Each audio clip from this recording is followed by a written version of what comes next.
Alright, this is a little workshop here on base action.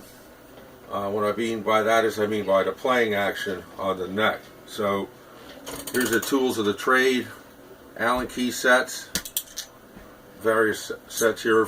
You need one for here, up on the nut, and you need one for down here. These pieces adjust height, and basically they lift the string height up and down, and usually there's a stock spec for the measurement, which is usually measured from the 12th fret to the bottom of whatever string. And we're talking about playing action because neck straightness has to do with it.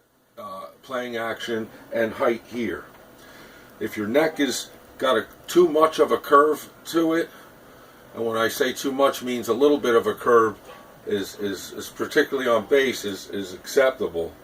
And you know, you'd have to, like, they're depending on the length of the neck and whatever the manufacturer's specs are for all these setup specs, that will depend that. But just by visual inspection you can determine if there's adequate bow or what's acceptable. But I would generally say this: if you're not sure, if the action's low here and low here and then a lot in the middle of the neck, then your playing action has to do with a neck adjustment issue as opposed to a saddle adjustment here on the bridge.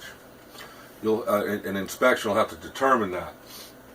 But basically, if I had the key that actually fit this, I could, if those weren't to my liking, and then, some people like the action high, so it all depends on taste. But so I hope that'll be of some help.